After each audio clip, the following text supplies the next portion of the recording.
Nang makalabas si Kama, natagpuan niya ang sasakyan ng kanyang ama, naghihintay sa tapat ng coffee shop. Nasa labas ang driver nakasuot ng uniform at matyagang naghihintay. Miss Kamya, bati ng driver.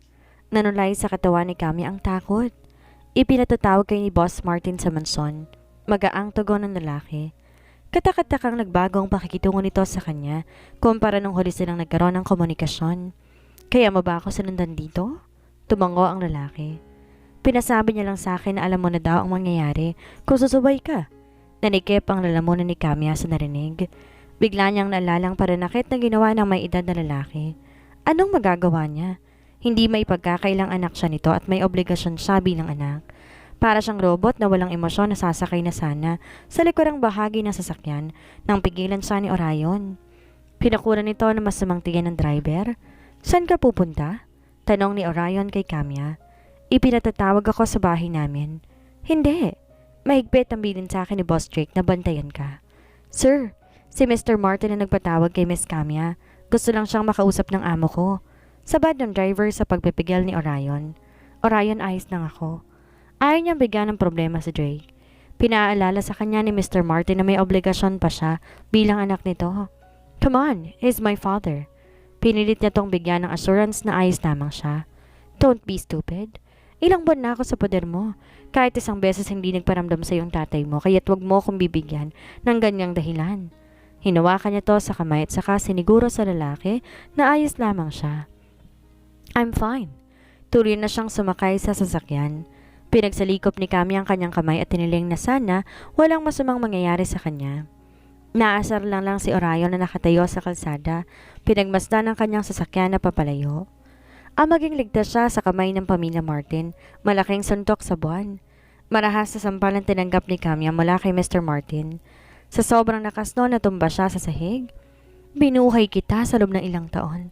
Kinalimutan mo yata na akong tatay mo at nananaligtay sa dugo mong akin. Tandaan mo hindi ka nabuhay at malamang na nasa kangkungan ka kung matagal na kitang pinabayaan. Sinipa siya nito sa sahig sa sobrang galit. Nanginig si Kamya sa takot. She whimpered. You stupid wench. Inihampas ng lalaki ang tungkod nito sa likuran ni Kamya. Ayun na naman si Kamya at binilig ang kanyang katawan sa sahig. Nanginginig sa takot at pinipilit na huwag umiyak dahil lalong iinit ang ulo ng lalaki. Honey, calm down. Ang puso mo. Pigil ng kanyang madrasta at pagkatapos nagdagdag na mitsa sa galit ng asawa nito. Kamya, ano ba tong kalokohan na ginagawa mo? Akala mo ba makakatakas ka sa akin dahil lang nagpakasal ka kay Drake Walton? Ha? Think again. Kinalimutan mo bang usapan nating dalawa? Hindi ka mamumuhay ng marangya kung hindi kita naging anak. Isang marahas na palong tinanggap niya sa kanyang binti na halos magpanginig sa kanyang labi. Nagpatuloy ito. Hiniling niya sa akin na pakawalan kita bilang anak ko. Akala mo ba ganun lang kadali yun? I had you marry him so I could get a little wealth from his family. That is your sole responsibility as my foolish daughter? Nabigla doon si Kamya. Wala siyang alam na nais ni Drake. Habang umaandar ang kanyang imahinasyon, muli siya nitong sinaktan. Kapag gantong galit si Mr. Martin, alam ni Kamya na siya ang tatanggap ng parusa at hindi ito mapipigilan ng kahit sino para gulpihin siya. Palo sa likod, sa binti, ramdam niya ang lahat ng pisikal na hapdi. Sa simula, nagagawa niya pang umiyak hanggang sa mamanhid na lang ang puso at katawan niya. Ito ang kanyang ama. Hanggang sa kasalukuyan, hinihiling niya pa rin na magbabalik ito sa dati kung paano siya pakitunguhan. Di niya namalaya na nagbukas ang pintuan at galit na pumasok si Drake. Kamya! Malalaki ang hakbang nito na nagtungo sa kanya. Her thoughts were hazy. The blurry vision obstructed her eyes and all she remembered was his attractive face before it got dark. I warned you, did I? Sigaw ni Drake na dumagundong sa manson ng mga Martin. Nang mabalitaan kay Orion na pinatawag ang kanyang asawa ng ama nito, iniwan niya lahat ng schedule niya sa araw na iyon at nagtungo sa tirahan ng mga ito. Did you really think you could easily cut your ties with me? Nangahamong tanong ni Mr. Martin. Binayaran ko sa iyong kalayaan ni Kamya. Galit na sigaw ni Drake. Nais gulpihin ng lalaki lalo na't nagdurugo ang kanyang asawa. His heart clenched at the sight. Pinangako niya sa babaeng iligtas ito sa kanya. Binaliwala ni Mr. Martin ang sinabi niya. Son, why did you think your grandfather chose Kamya as your wife? Wala siyang ideya. Kung tutuusin, malaking tanong din yon sa kanya. Kung ikukumpara sa yaman ng mga Walton, maliit ang pamilya ni Kamya. May option ng kanyang lolong pumili ng pinakamayaman at pinakamagandang babae sa mundong to upang maging asawa niya. Ngunit pinili nito si Kamya na hindi pa nakapagtapos ng pag-aaral. Wala nang pakialam pa si Drake sa mga rason nito. Pinangko niya si Kamya sa kanyang bisig at malalaking ang hakbang na nagtungo sa pintuan. Because Kamya is lovable. Sagot niya rito. That was the only justification he could come up with. Nais mahulog sa kinaupuan ng mga kasambahay na nakikiosyoso. Tinapunan niya ng tingin si Mr. Martin. We aren't finished, Mr. Martin. And please be reminded that I am not your son. Aniya bago tuluyang humakbang palabas sa tirahan ng mga ito. Nanginginig ang kanyang katawan habang nakatingin sa kanyang asawa na walang malay. He will pay. I will make him pay. You stupid wench. Tinig yun ng ama ni Kamya habang mapanuri na nakamasid sa kanyang nanlilisik na mata nito. Keep in mind that there would be a cost associated with every freedom, Kamya. You are naive. Hindi makakataka sa akin ang walang kwentang katulad mo. Nag-e-echo ang tinig ni Mr. Martin sa tenga ni Kamya. No, Dad. Kamya extended her hand to her father so she could feel his warmth. Sa halip, isang hampas mula sa tungkod nitong tinanggap niya. Nagpaulit-ulit hanggang mamanhid ang kanyang manipis na katawan. No! No! Humagulgol si Kamya. Matapos niya bumalikwas ng bangon. Niyakap ang sarili at tila babaliw, panay ang haplos sa kanyang puso at binti na kasalukuyan na mahapdi. Kamya! Ani Drake. Tila may sariling mundo si Kamya na sinusundan ng kanyang masamang panaginip. Panay ang punas niya sa katawan. Boss Drake, hawakan niyo po siya. Lalong namamaga ang sugat niya. Wika ng doktor na naroon sa silid. Babe, calm down. Pinigilan ng lalaki ang malikot niyang mga kamay. Drake? Nanginginig ang mga mata. Nakatawa na nakatingin siya dito. Humalagpos ang luha niya habang pilit binabawi ang sarili na makabangon sa kanyang masamang panaginip. Humagulhol siya habang hinahagod ito ang kanilang likuran. When Kamya was around Drake, she always felt secure. Kumakabog ang dibdib niya tuwing malapit ito at ito lang tayong nagbibigay ng gaan sa kanyang pagkatao. Iniyaan ito na kumalma siya bago siya pinasuri muli sa doktor. Papahiran na sana siya ng doktor ng gamot sa kanyang binti nang pigilan to ni Drake. Ako na maglalagay niyan. Agad niya tong binitawan. Kung ganon, uuna na ako. Tawagan niyo na lang ako kung sakali mang may naramdaman na hindi maganda si Mrs. Walton. Mas maganda rin kung sa ospital na siya dadalhin. Sa lubong ang noon ni Drake na tumango. Ako na ang maghahatid sa doktor. Boss? Ani Orion na masama rin ang mood. Umuwi ka na muna. Pwede kang magpahinga at ako ng bahala kay Kamya? Tugon ng kanyang asawa. Naiwan silang dalawa ni Drake kahit patuloy siya sa kanyang paghikbi. Naramdaman niya na ipinatong nito ang kanyang ulo sa binti nito. Hinagod ng mahaba nitong daliri ang kanyang buhok. He suited her down with each touch. Bakit ka napunta sa inyo, Kamya? Bakit di mo hinayaan si Orion ipagtanggol ka? Tanong ni Drake. Ramdam niyang naaasar ito ngunit iniiwasang magalit sa kanya. Because he is my father, Drake. Didn't you long for your father's affection? Sa loob ng ilang taon nangulila siya sa pagmamahal ng kanyang ama. Namatay na ang kanyang mommy at ito ang tayong nilalang na pinaglaanan niya ng kanyang pagmamahal bago siya nag-asawa. Nangarap si Kamya at patuloy siyang mangarap na ibalik ang kanyang ama ang pagmamahal bilang anak nito. Bakit nawala ang amor nito sa kanya ng biglaan? Sinagot ni Drake ang kanyang tanong. My dad, he's a scumbag. Posibleng hindi nalalayo ang pagkatao niya sa daddy mo. Kaya hindi ang sagot ko. Hindi ko hiniling kahit isang beses na tingnan niya ako bilang anak. One of my attitudes can make me think of him, makes me really detested. He is a womanizer. I frequently saw my mother sobbing as a result of his various mistresses. Hanggang sa tinakasan ng bait ang mommy ko. She went crazy. Noon pa man alam ko nang nakakabaliw ang sobrang pagmamahal. Even with my friends. Tumaim ang bagang ito at pinigilan ang magkomento. Curious si Kamya sa bagay na yon. His friends. Wala naman itong tinuturing na kaibigan kung di sina Liz, Lynn at Lauren. May kaibigan ba to na nabaliw din halos dahil sa pag-ibig? Ang daddy mo, buhay pa ba siya? Iniba niya ang tanong. Unang beses niya nang marinig ang mula rito ang tatay nito. Wala siyang ideya kung ulila na ba si Drake. Basta't ang alam niya ay si Master Walton o ang lolo nito ang umaruga nito kahit noon pa man. With the ointment, Drake began to gently caress Camia's swelling cheeks. Seeing the crimson marks with a slight bluish bruise on her face upset him. He promised her he would protect her, but in the end, she was injured. Naisip niyang tanong nito. Galit si Drake sa kanya dahil kung bakit namatay ang mommy niya nang hindi nito masaya sa pag-aasawa at nabaliw sa huli nitong sandali.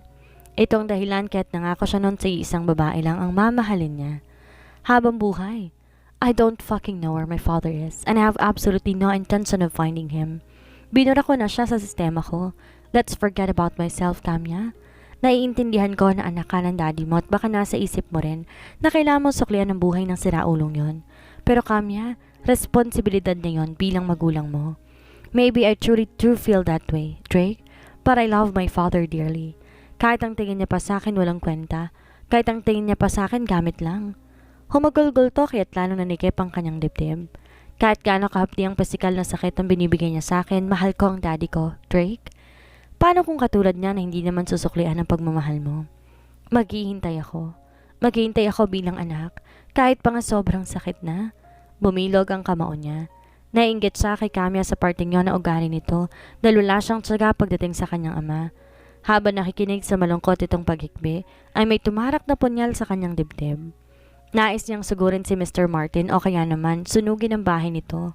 Ang tayong magagawa niya ay maghintay kung kailan aatake rito. Ilang saglit pa pinagpatuloy niyang pagpahid ng gamot sa sugat ng babae sa iba pa nitong parte ng katawan. Bawat paghaplos niya sa pasa nito'y nanikip ang kanyang dibdib at di intensyon na magkiskis ang kanyang ngipin sa galit. Camia relaxed after a couple of minutes.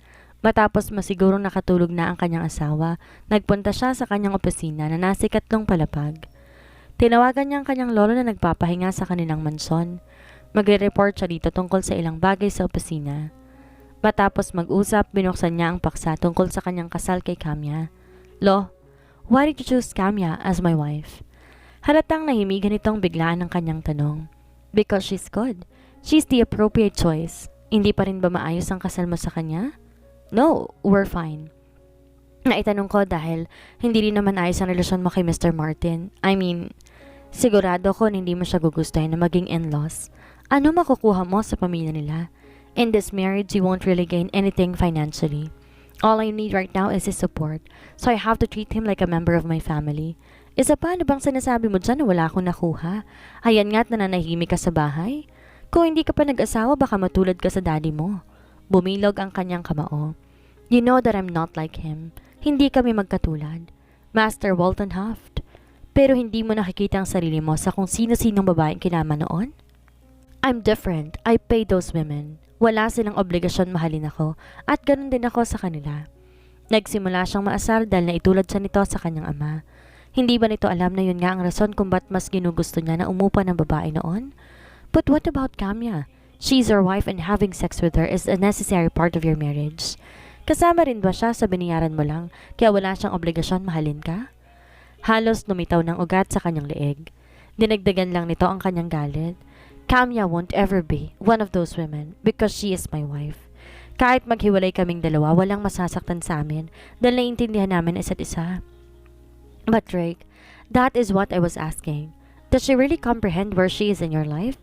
I'd like if she'd love you. That is no longer your concern, Lo. Bye. Nagkiskis ang kanyang ngipin sa pagkaasar. Ginalit lang siya nito pero wala siyang nakuhang sagot.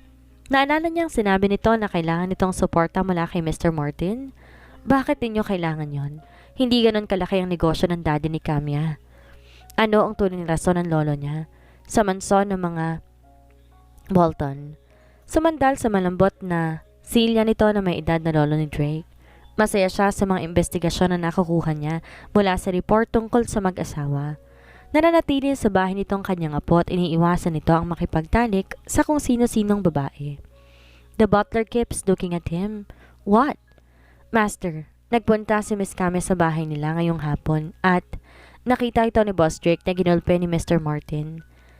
Ayon sa investigasyon namin, hinihiling ni Boss Drake na putulin ang relasyon ni Miss Camia at ng ama niya. One more huffing, Master Walton remarked.